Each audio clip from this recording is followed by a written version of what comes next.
The Galactic Academy's metallurgy class fell silent as Instructor Vexthor announced the semester's final examination. His crystalline carapace gleamed under the artificial lights as he addressed the diverse group of students from 17 different species. "You will forge a blade," he declared, his translator rendering his chittering voice into standard. "Traditional methods only. No plasma cutters, no molecular assemblers. You have 3 cycles." Kate exchanged a glance with Oliver across the workshop. They were the only humans in a class of 43 students, and they'd grown accustomed to the curious stares their species attracted. Most of the galaxy still regarded humans as newcomers, primitives who'd barely crawled out of their own solar system before making first contact. The other students immediately rushed toward the forge stations, each equipped with state-of-the-art heat sources and refined metal ingots from a dozen worlds. The Kaldorian students selected their signature blue steel alloys. The Threxians went for their traditional bronze compounds. Even Oliver made his way to a forge, selecting a simple iron-carbon mixture, steel, as humans had called it for millennia. Kate stood still, watching the chaos unfold. Then she walked in the opposite direction, toward the waste disposal unit near the back of the workshop. "Miss Kate?" Instructor Vexthor's compound eyes swiveled toward her. "The materials are at the forge stations." "I know," she replied quietly, kneeling beside the disposal unit. "I'm looking for something else."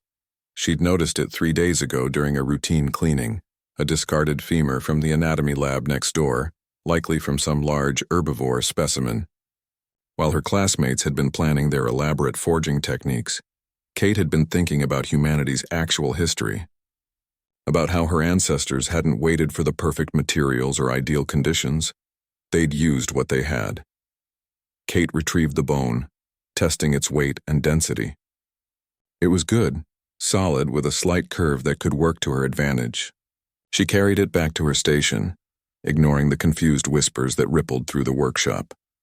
"The human has gone mad," she heard a Velocian student hiss. Oliver approached her station, his own steel heating in the forge behind him. "Kate, what are you doing?" "What humans have always done," she said, pulling out a piece of coarse stone from her toolkit. Sandstone she'd collected from the Academy's geology department. "We improvise." Over the next 3 cycles, the workshop became a symphony of hammering metal and hissing steam. Students crafted elegant curves and razor edges, tempering their blades in oils and specialized cooling solutions. Oliver produced a respectable short sword, its carbon steel edge professionally folded and treated. Kate sat at her station with the bone and her stone, scraping and grinding with methodical patience. The Kaldorians laughed. The Threxians whispered about human stupidity. Even Instructor Vexthor seemed concerned, approaching her station multiple times to ensure she understood the assignment. "Miss Kate, you are aware this is a metallurgy class?" he asked on the second day. "I'm aware," she replied, not looking up from her work. The bone was taking shape now, a wicked curve emerging from patient abrasion, the dense outer layer giving way to reveal the harder interior structure. "But the assignment was to forge a blade using traditional methods." "You didn't specify traditional to which species."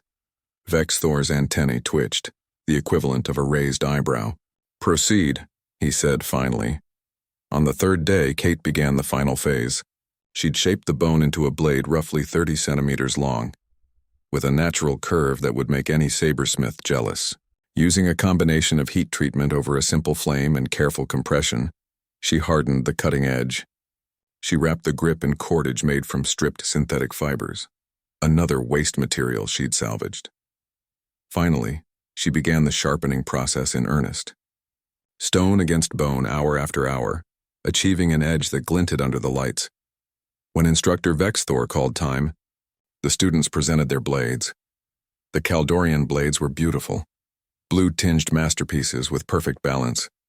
The Threxian bronze gleamed like captured sunlight. Oliver's steel sword was solid and functional, earning him appreciative nods. Then came Kate's turn. She stepped forward with her bone blade, and the workshop filled with barely suppressed laughter. It looked primitive compared to the metal masterpieces surrounding it. Organic, irregular, almost savage. "Demonstrate," Vexthor commanded, gesturing to the testing apparatus, a series of materials ranging from soft polymers to hardened alloys. Kate approached the first test, a bundle of synthetic fibers designed to simulate tissue. Her blade passed through it like water. The second test, a hardened polymer block. The bone blade bit deep, carving a clean channel. The third test made everyone pause. It was a rod of standard aluminum alloy, the kind used in basic ship construction. Metal blades had chipped against it all morning, requiring multiple strikes to sever it. Kate raised her bone blade and brought it down in a single, fluid motion. The aluminum separated with a clean ring. Silence engulfed the workshop. "Impossible," breathed a Kaldorian student. "Human bone density is remarkable," Vexthor interrupted, his voice carrying a new tone. "Respect. But this is not human bone, which makes this even more impressive." He turned to Kate. "Explain your process." Kate held up her blade, letting it catch the light. "My ancestors didn't have access to forges or refined metals for most of their existence. They used what their environment provided: stone, bone, wood. They learned that with the right techniques, these primitive materials could match or exceed metal in certain applications." She ran her thumb along the edge, carefully.